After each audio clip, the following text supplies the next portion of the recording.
Now let's move on to our awesome agents. And we've got Beth, Junior, Betsy, Rochelle, Ashlee, Maria, to kind of chime in and help us. Yeah, one place I really thought would be good to start, and I was hoping maybe Junior and Maria could help kick this off. Maybe Rochelle and Beth could add some things to it, is let's talk about some new standards that you're setting with your buyers and sellers for showings, working with the public and open houses. What systems have you kind of set up in place for that? Yeah, I can talk on that. So, we just, every single day is a new day, and every single day comes with new shifts, right? Or new pivots, or whatever you want to call it. In the way we do business, as many people have already talked about. So we're essentially just going the virtual route, and we don't give clients the option, like, this is how we're doing it in this market right now. So the consult is all done virtually, the buyer consult, and then Maria can kind of speak on kind of showing homes, but we let them know that this is, if we're going to go see homes, this is how we're going to see them. You're going to, put on the gloves, you're going to, take off your shoes, you're not going to touch anything, because we're going to let the listing agents to make sure that they have all the lights on, the doors open, and things of that nature. On the listing side, when you're calling, when you're doing your buyer consultations, what format are you using for that? What platform? Is that a Zoom or something else? Yeah, it's a mixture, and Maria, you can kind of hit on that, but Zoom, and if they're not as tech savvy, I'm recommending even just sending them a picture of our at least our home buying timeline, and say, go ahead and pull up that picture, put me on speaker, and I'll walk you through all the steps. But Maria, do you want to hit on that a little bit? For sure. I think, kind of going off of what Junior said, we're definitely making it a norm for them that we're not going to be meeting at the office. That the way that buyer consults are done now, it's all online, virtual, and it's worked out so much better. It works, we actually have the family there, both of them on video, and we try to go through the Zoom, because what I love about Zoom is we can actually share our screen with them, and so that way they have a bigger picture of the buyer consult, and we're still able to go through our normal buyer consult with all the other pages that talk about the team, talk about ourselves, and so it's so much nicer to be able to share it through Zoom. But if they definitely don't have it, obviously our next one, if they do have an iPhone, just FaceTime to have them, face to face. We could see their emotions, and we can relate much more when we actually get to see them. But yeah, if it comes down to it, we'll do a phone call, and then we'll just share the timeline, the home buying timeline, with them, so that way they could follow us step by step.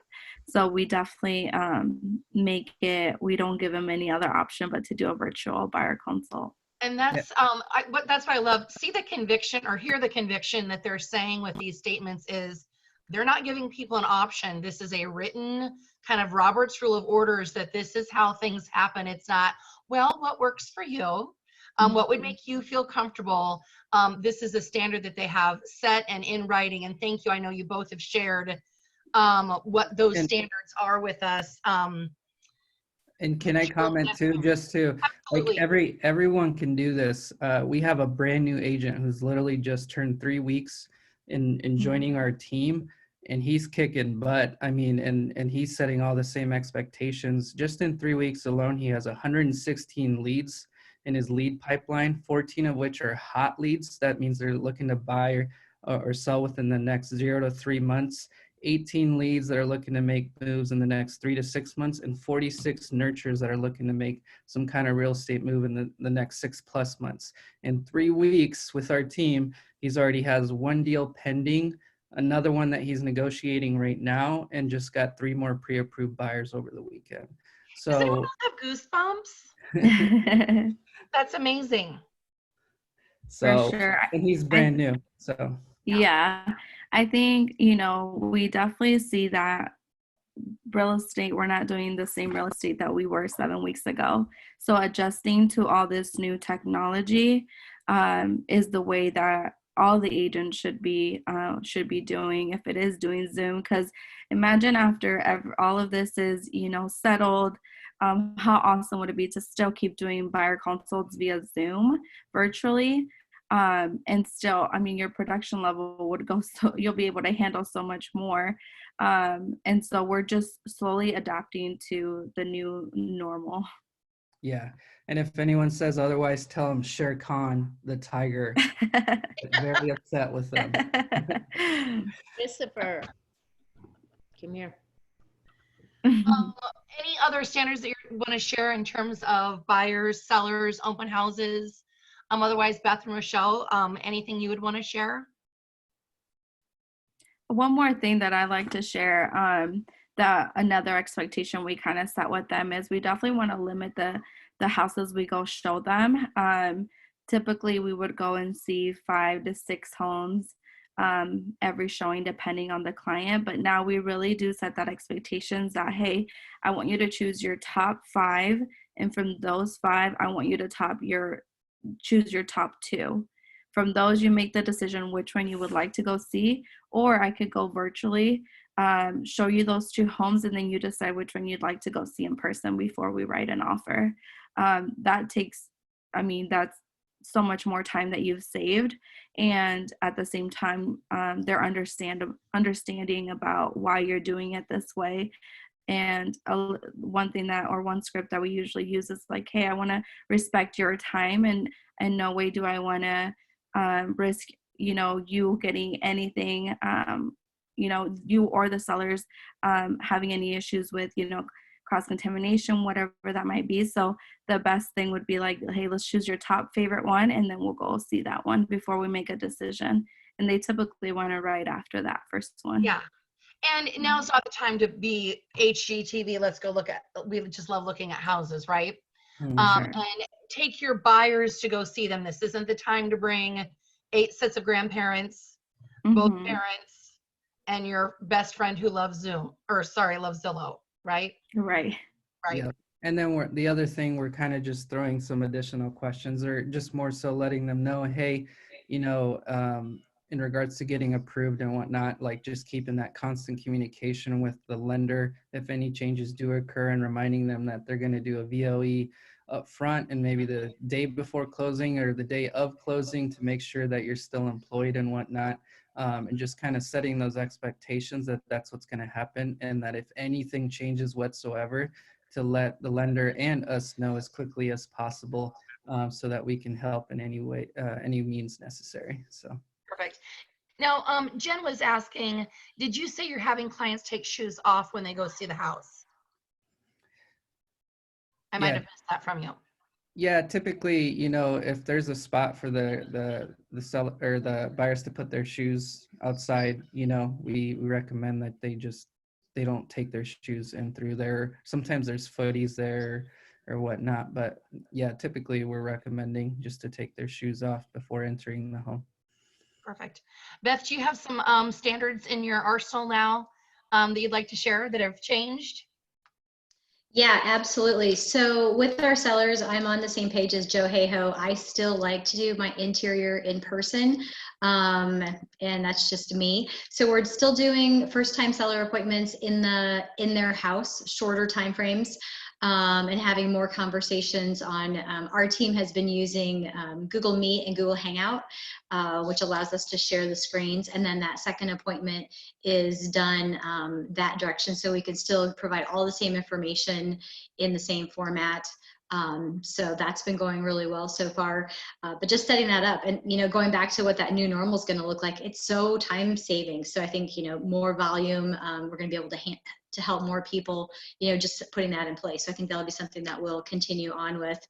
As a listing agent, I'm getting permission from our buyers agents to call the lender that their buyers are working with and just have a conversation. You know, I'm asking the questions, you know, what are your concerns about the buyers? You know, how are their DTI ratios? You know, having those types of conversations, you know, and talking to our co-op agents saying, you know, are these essential employees? What do they do? And just saying, you know, normally I wouldn't ask these questions, and yet it's important for us all to know, because the more you can prepare your buyers and sellers mindset, the better off we're going to be if a problem does happen. And so we're asking a ton more questions. You know, talking to our team about those, you know, email and text messages are so easy to get, just, you know, quick little responses back and forth, and yet nothing replaces a phone call. So picking up that phone, talking to those clients, knowing that, you know, our buyers and seller clients are there in stress mode, whether we see it physically on them or not, they are acting and reacting to what's going on around them. And we're seeing a lot more of that with our clients, whether they even realize it or not. So just being, you know, knowledgeable and careful with that, and just understanding that, having some extra grace in that situation. And then, are you guys asking if people have been sick or out overnight or any health conditions? Yes, there's actually, IRG has a form that they fill out. I believe, Junior, you attach it to your listings as well, right? Just basically asking them if they have been out, maybe out of the country, you know, or having any symptoms, that they sign, they check off, and they sign. Yeah, we have a little image that we call it IRG. We IRG'd it. It just asks the 6 questions. Have you traveled outside of Des Moines in the past 21 days? Is anyone in your home currently sick with a fever, shortness of breath, and or cough? Have you been in contact with anyone within the last 21 days with this that has been sick, fever, shortness of breath, or cough? Has anyone in your home been exposed to someone who has or is suspected of having COVID-19? Are you a healthcare worker, and has anyone in your home been advised to self-quarantine? And so we have just a little image that we text out that we text out to buyers prior to showing a home and or sellers. So I can post that inside KW Greater Des Moines if you'd like. Yeah, we do have a request for that already. All right, cool. Yeah, whoever is logged in as owner, will you just privately send me your name too, just by the way? Oh, it's John Brummett. Sorry, I keep forgetting. Anything else, Rochelle, or any of you have to add? How about I'm also, yeah, hi. hi. I am in the car, but I do have a lovely chauffeur, so. Oh, hello, chauffeur. I am also requiring that any house showings that I have, everyone's wearing gloves. Not necessarily mask at this point. It kind of depends on the people. If they're comfortable wearing a mask, if they want me to wear a mask, absolutely. I'm doing that. But I mean, I feel like that's kind of standard now for everyone. So. Anyone around new construction? Betsy, do you have anything maybe to share? Michelle has asked, in terms of new construction, what conversation should we be having with our own builders regarding open houses as it relates to buyer showings or new constructions? Does the showing protocol change from resale versus new construction showings? We're not doing open houses. And it was a builder. I mean, the builder started that conversation and said that they weren't going to require any open houses, and they're pretty hardcore about it. So it was just pretty much, it's up to you, do what you want to do kind of thing. And I don't know that anybody's doing them right now. Okay. Let's talk about, is it okay if we move on to work-life balance? How's everyone feeling right now? Week 1 was kind of cute. Week 2, it wore off a little bit. Week 3, we're really falling in love with our PJ pants, right? Week 4 was maybe a little bit tough because we didn't get to maybe see some family over the weekend, and now we're starting week 5, right? So we've had our kiddos at home. I'm so proud of all of you guys with kids at home. I can hardly handle a 7-pound dog. But I was hoping that Betsy could maybe talk to that a little bit in terms of that work-life balance and having kiddos at home. What are you doing for scheduling? Okay, so I think it's important to remember this isn't just if you have kids, but also like this is what your clients are dealing with, right? Like this is Like, this is a big part of the stress for a lot of people right now. For scheduling, I keep it pretty broad. My kids have a really good distance learning schedule that their school's been awesome. It's been in place for 2 weeks now. So they have a schedule every day that they wake up to. And I'm pretty loose, but I just like to have them up by 9 a.m. I want them to get dressed. I think it's really important to, fine, wear your best yoga pants, but like to actually put clothes on in the morning, like get some fresh air. Every morning I'm having them, we write a checklist. I know they have it on their iPad, but I want to have a checklist of things that they need to get done. I'm adding in a couple chores every day for them, and then like an activity for us to do together, like an art activity or something. So again, it's kind of loose, but I think it's important to continue having a schedule and having things to do. And of course, I've had those mornings where I wake up and I'm like, Groundhog Day, what am I going to do? One of my friends has shared with me several times. It's a quote. It's that positive thoughts don't always lead to positive action, but positive action always leads to positive results.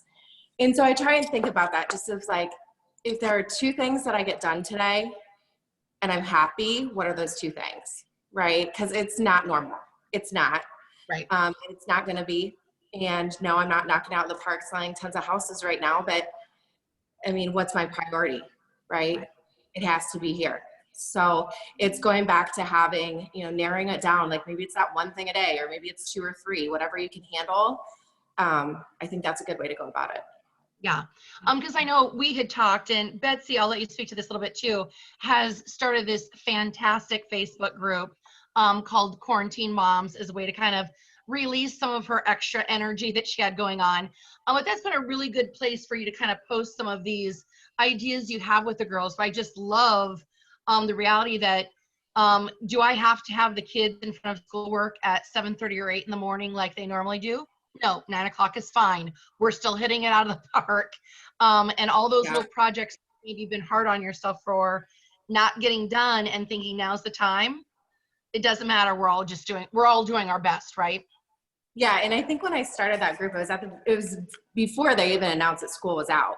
But we kind of saw what was coming, and I started it, and it was within like a day, it was to like almost 2,000 people. Now it's just short of 16,000 people. But it's funny because like, if you're feeling a little weird emotionally, that's how a lot of these women, I think, feel. And there's some men in there too, but that like, I get messages every day, like, thank you so much for starting this group. I feel like I have a tribe, like I have support. And my overall rule in that group is that like, I have to approve every post, which is a lot, but everything in there, I'm like, does it make my day better to read this? Does it make my day better or add value in some way? Because there's a lot of garbage magnety stuff going on. And I think just keeping it positive and having a place for that. So I guess, I don't know, if you're lonely and feel weird, find a tribe. I think even seeing people's faces like on the Zoom helps. So we know that we're all dealing with a lot of the same struggles. So yeah, that's been a really interesting group. Yeah, good. How about anybody else have anything to share of our agents? Yeah. Beth, do it. Yeah, I was going to say, I think for me, the first week was novel, and the second week, by the third week, it got under my skin. And I think the thing that, and we talk in our team meetings every morning, that we all had to be okay with was our schedules aren't going to look the same. And what does that new normal look like? Because we are, let's just face it, everyone, we're probably 95% more productive working from home by ourselves. I touched 35 people, one day last week. And I would never get through 10 probably at my office. So like being okay with that schedule looking different was a huge impact, I think, on our team, just understanding that it's okay that does look different. And that, working might only be 4 hours or 6 hours instead of, 12 hours or 10 hours that we used to do, because we would talk, four hours a day, in amongst your team members. So, just really being okay with that and keeping those lines of communication open. Awesome.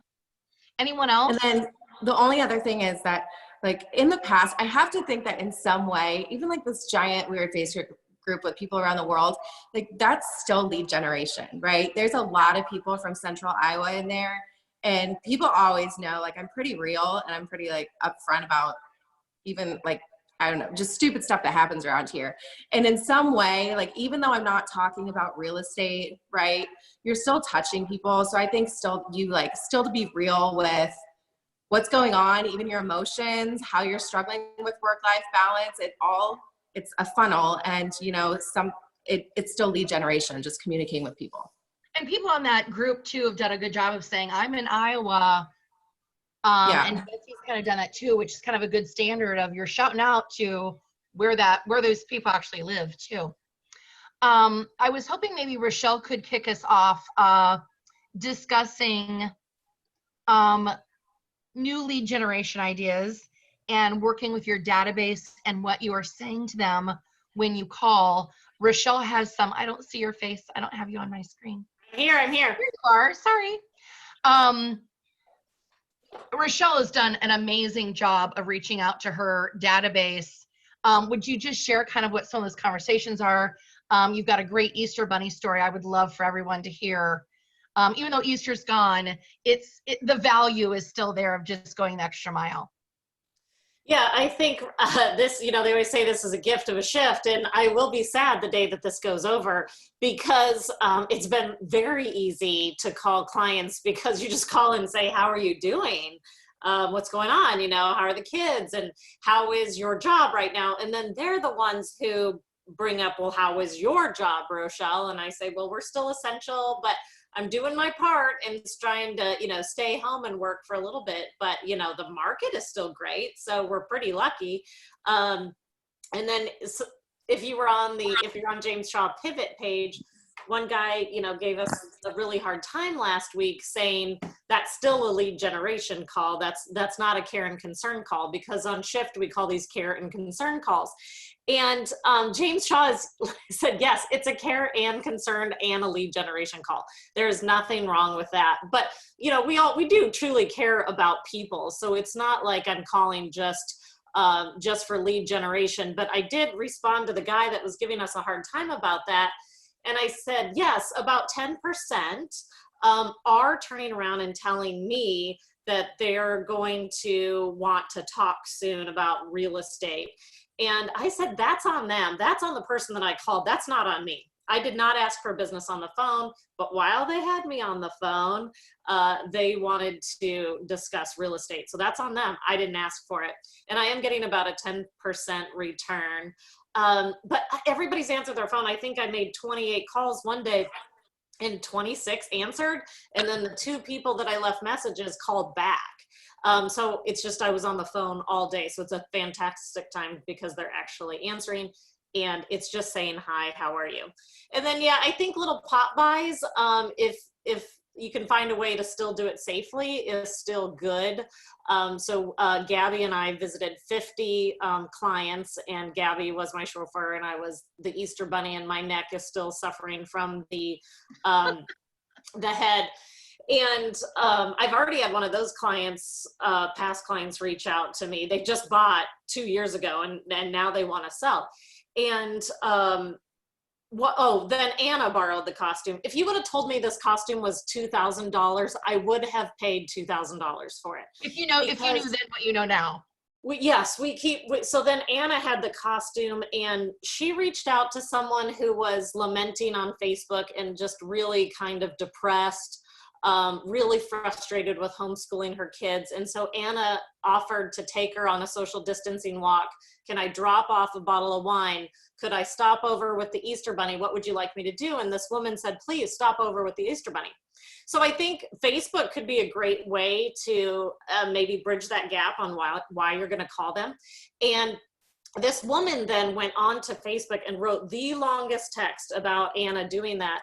And this woman was like, I graduated with Anna 20 years ago, and we've literally kind of not talked except maybe ran into each other in town. So it wasn't like Anna was good friends with this person at all. Anna just followed up based on this depressing Facebook post that this gal had made. So then this woman then later that day writes about how amazing it was that Anna called. And this woman on her Facebook post says, even if it's been 20 years, pick up the phone and call someone right now, because you have no idea how they may feel. And hopefully I don't cry, but you know, I am home alone right now while Doug is staying at the farm. And I'm an extrovert, and someone else had said that earlier before the class started, that, you know, extroverts, this is really hard for us to be at home. And I was also telling my team, call every single person that you can think of, because they don't have kids or a spouse to hang out with at home. And Betsy or whomever, if you want to send a kid over for a night or two, I'm okay with that, because like I need some interaction. So I just went for a walk the other day, and Joe Hand picked up the phone and called me. And now you're all going to call me. Don't feel like you have to do that. But I'm telling you, there are people who are struggling right now, and they would absolutely love that phone call. So these are the easiest phone calls you will ever make. So just pick up the phone. You have no idea who you're going to touch that day. No idea. That's all. That's my soapbox. That's your soapbox. But first of all, if you are not on that pivot page with James Shaw on Facebook, please get on there. Even if you're not watching the videos in the morning, which I think Joanna would go to bat for you and say you should be. And great dialogue. And he will be joining us Wednesday. You're welcome. Just kidding. It was all Joanna's doing. Well, you guys tune in Wednesday at 11:30. James Shaw is going to spend some time with us. I'm so excited. JWTrainingEvents.com. He'll pop on with us. But James, the real deal Shaw, is going to hang out with us and talk about some of those things. But like I said, even if you're not watching that every morning, there is great dialogue. And I loved Rochelle's dialogue.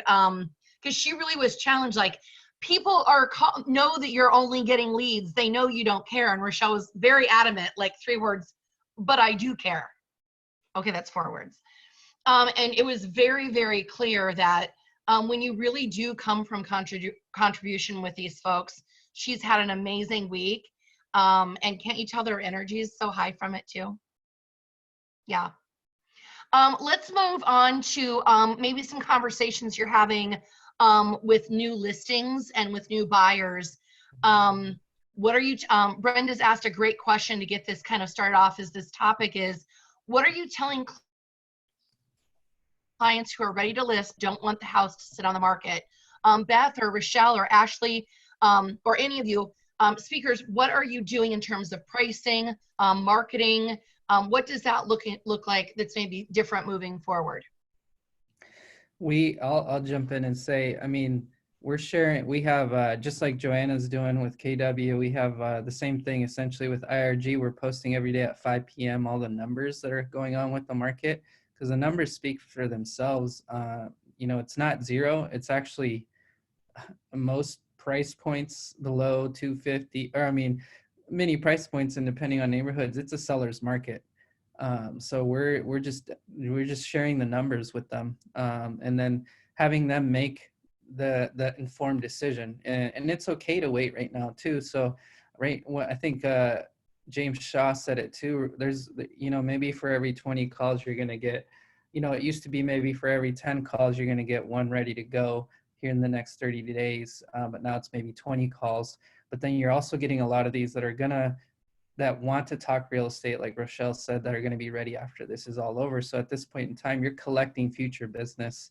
But yeah, a lot of the, kind of what Rochelle said too, some of the really cool conversations coming out of this is helping people. You know, our team's doing some Meals for Heroes type stuff where we're helping anyone in the medical field get free meals and things like that to local restaurants. And so if you're able to help right now, it's a good opportunity to help. So those are good things. But yeah, back to the listings. I went squirrel on there for a sec. Yeah, honestly, just sharing all the numbers, doing all the consults virtually. We're actually moving towards that. We're having them send us pictures. This is kind of new to us, but Carla and I are trying to get our sellers just to send us all the pictures, and we're doing all the CMAs and everything virtually for our listing appointments, which is actually, I like it a lot just because now I can do more listing appointments from the comfort of my own office. So that's what I have for that. Awesome. Very good. Anything else? I'll chime in briefly. I think that when we're working with buyers, I mean, there's a misconception out there, oh, I'm going to be able to wheel and deal, right? I'm hearing this. I'm like, oh my goodness, I've got these buyers and they want to lowball these offers because they think, you know, things are kind of bad. And our indications, again, just like Junior said, our numbers are telling the story. We're not seeing that. And so it's important to just, have that proper guidance, especially. Well, sorry, I've got a fly that seems to be attacking me this afternoon. But just, to be, stay on the facts and keeping everybody educated that we're not seeing that. And I think you can turn that conversation also into the seller side, where it's like, you know what, we just listed your home. You need to sell your home. Like, you are moving away. You need to sell your home. I don't think now is the time to run into quick and hasty price reductions, right? I think it's time to just kind of be calm and kind of get through this time that we're in. And, I think that if you start doing price reductions quickly, you're going to find that you can't catch up. And no indications are out there that prices are doing a whole lot of shifting. Of course, there's a variation on, on price points, but to just be really solid and be that strong-willed, I don't know, that's what I'm trying to say, but be confident in your conversations that, guys, we just need to be patient right now and work through this, and that time will be able to guide us. I think when this lifts, and then if we're not getting the traction that we need, we're not getting, the people looking at the home that we need, then we can adjust. But to me, and this is just my opinion, now is not the time to be making a lot of shifts and adjustments on pricing. Okay. Ashlee, do you have anything that you'd want to share on that? To answer, sorry, I didn't hear you, Amy, if you were reaching out to someone specific.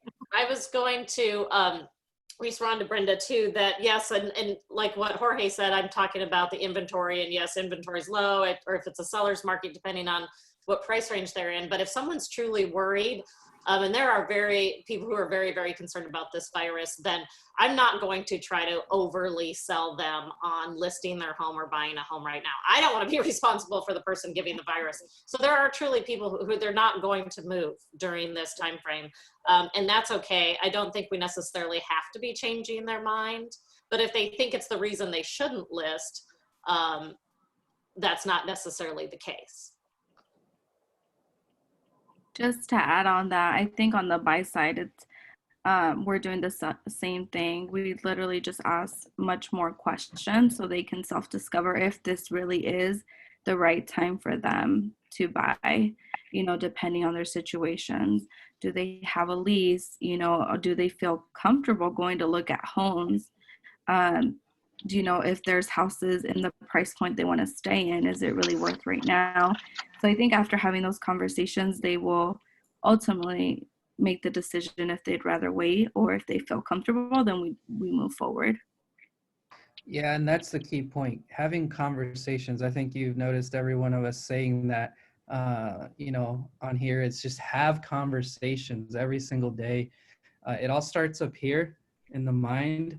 So like joining in on those pivot calls every single morning, or I know, our team joins in on the pivot calls, and then we have our own team kickoff at 8:30, and we shout out numbers, we do our affirmations, we shout out what we're grateful for, and just getting the mind started off right every single morning is huge. I don't watch the news really anymore. I figured if anything important happens, someone's going to let me know. It's just all starts up here, and you'd be surprised if you actually take action, how many things you can do out there, not only generate business, but honestly right now, also just generally just helping people if you can, if you're in that position to help. So yeah, good stuff. Good. I obviously think just keeping everyone's mind positive is really important right now. Things that you're putting out on social media, I mean, certain agents may not be busy right now, but there are agents that are still busy. So I think just staying positive. The market is still great right now. I'm busier now than I was 2 weeks ago. So yeah, I just think that that's really important. Something that I have a conversation with buyers right now is, will you buy a house virtually? If they're not willing to buy a house virtually right now, then I'm like, let's just hold off. I mean, whenever you guys are comfortable, it's just having the conversation with people. Are you comfortable looking at homes right now? If you're not, that's great. I am still showing homes. So I'm absolutely open for business. Yeah. And what Ashlee's then doing is you're still setting a pipeline for the future. Yep. We all want now business, of course, but your pipeline in the future is just as important to fill that as to fill your day-to-day operations. So you're really getting a win-win by doing that. You're just having them be honest of, not only are you an A buyer right now, maybe, but are you an A plus that will actually take action in a market like this? Well, and people have a lot of time on their hands right now, and I've been getting a lot of calls from people that are what I call kind of just tire kickers. You know, and so don't be rushing out to show homes. I mean, I don't think that anyone should be doing that regardless of the market right now, but especially right now, I get a lot of people that are like, oh, I'm not pre-approved or anything. I just kind of wanted to look at this house. I feel like more than ever, I've been getting those phone calls. So make sure you're not falling into that and showing people that aren't pre-approved, because people do have a lot of time on their own hands right now. Yeah.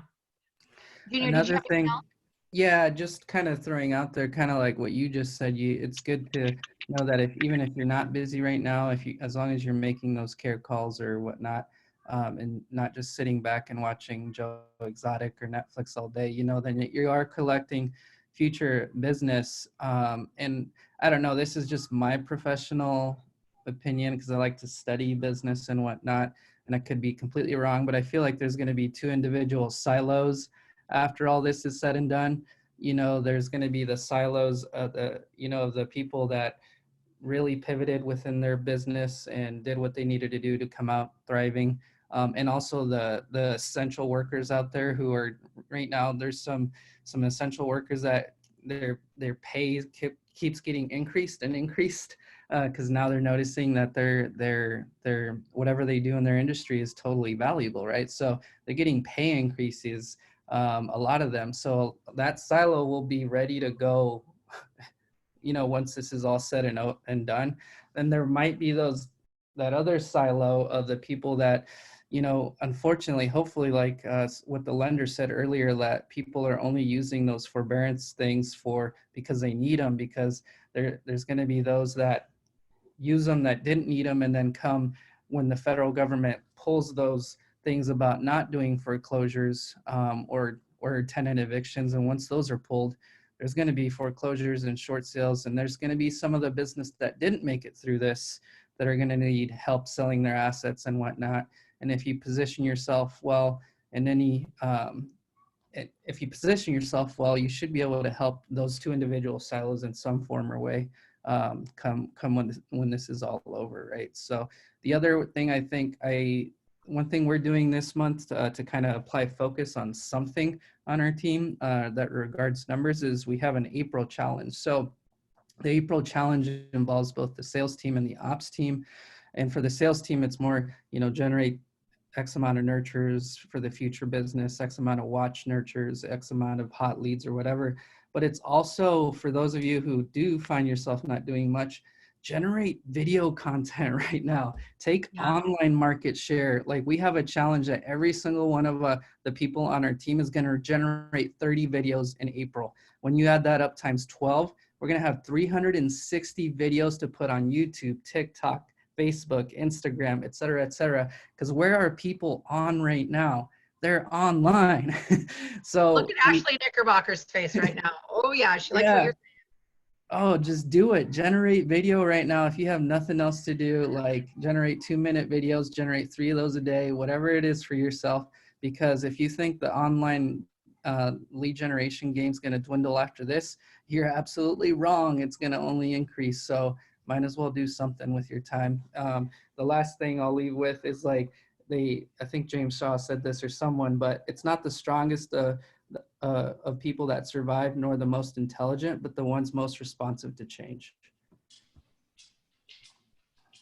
Very good. I know this sounds kind of terrible, but this kind of put me in where I needed to start making videos. I've been telling myself, oh, I need to get all these videos done. Well, now everyone needs to be doing it. I mean, we're all moving virtual. This just kind of kicked my butt into gear to get all those things done that we needed to. So if you are not busy showing houses or going to listing appointments, get those things done that you've been telling yourself that you needed to do. Write letters. People love letters. Make your phone calls. It's the easiest, like Rochelle said, it's the easiest phone call right now. Or the easiest phone call you'll ever have with past clients. If you haven't reached out to them for a while, do it now. I mean, this is a perfect opportunity. Yeah, I would say, and this piggybacks on Michelle's question about new construction. It is a really good time too. If like I was out just checking on new construction a couple weeks ago and did a live video of just, I was out there, and why not? I'm out there anyways. I'm already investing the time, so why not do a video of it? So even just those everyday actions that we're doing, if you have properties to check on, if you want to do a new construction tour and do like a virtual open house, there's no seller that you're putting out. So, you know, call me. You could do a tour of one of our new construction houses and do a live on it. I mean, some of these actions, you know, if you're going to get out and go for a drive, do a video about a neighborhood, right? Yeah.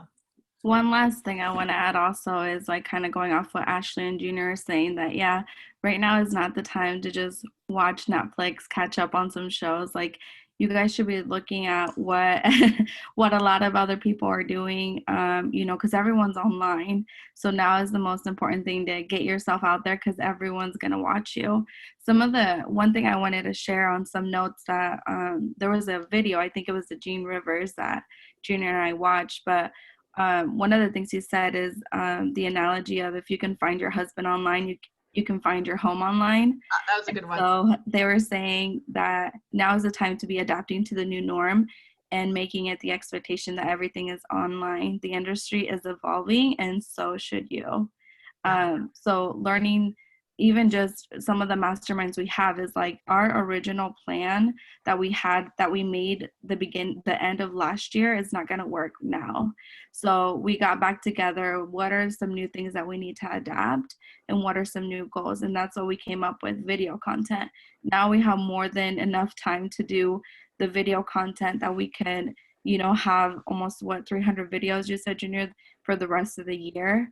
And we're going to be way ahead of someone that decided to do videos right after this was over. Now they have 300 plus videos to catch up on, while we're probably already like, you know, on another 1,200 videos. So I would really take advantage of everything that you can do right now to prepare you for the future. Awesome. Awesome. Thank you guys so much. I appreciate your generosity of your knowledge and your time. Elizabeth says, Glenda, you can tour Painted Woods anytime. I know you've been out doing those, Glenda Garcia. Thank you to everyone. Just a couple quick announcements, because I know we're getting ready to hop off. One, James Shaw is Wednesday, 11:30. We talked about that. Two, tomorrow, Ankeny is hosting CEU hours for preparing for home ownership with Justin Bennett. He is like our local Dave Ramsey. That's 3 credit hours for $40. That class is online, and that will be an opportunity to be on Zoom. So if you've got extra time to do some of these CUs, that would be a good course. Again, 3 CUs tomorrow. James Shaw on Wednesday. Look for another announcement at the end of the month. We'll be doing another 2 free CUs for Fair Housing Month, April's Fair Housing Month. So look for that link and information coming out later. Then next month, Miss Ashlee is going to be doing some of those social media ideas. She's going to do a social media class for us. So stay tuned for that date. And then where's my Rochelle again? Hello, darling. Rochelle's going to do a class on the new normal in business. Yes. And hoping that she will share all of the things that she thought she hated before we went through this time, and now she loves, like Zoom. So some of those things that have come to her in her life that she thinks she's going to keep around now, right? And kind of her top list for that. And of course, we'll have Beth do pricing, and I know you've got some projects you're always great at bringing, and that's going to be May 6th for Price to Sell. So all of those events through the Market Center will be at that kwtrainingevents.com, and anything with the real estate school will be at this site for cremeeting.com. So, Bold Pivot will start then on May 5th as well. So be looking for more information. James Shaw will talk about that as well. You've got lots to do. I will get you your CEU certificates. I'm just not saying that you will have them immediately. You will get them via paper, and I will send them to your offices. Deanna, I'll make sure that AJ gets a stack of that, and I'll make sure Kendra gets a stack for us, and I'll get everybody else figured out as well. So thank you, lenders. We appreciate you. And we'll see you all very soon. I miss seeing your faces in person, okay? Bye, Charity. Bye. Bye, Charity.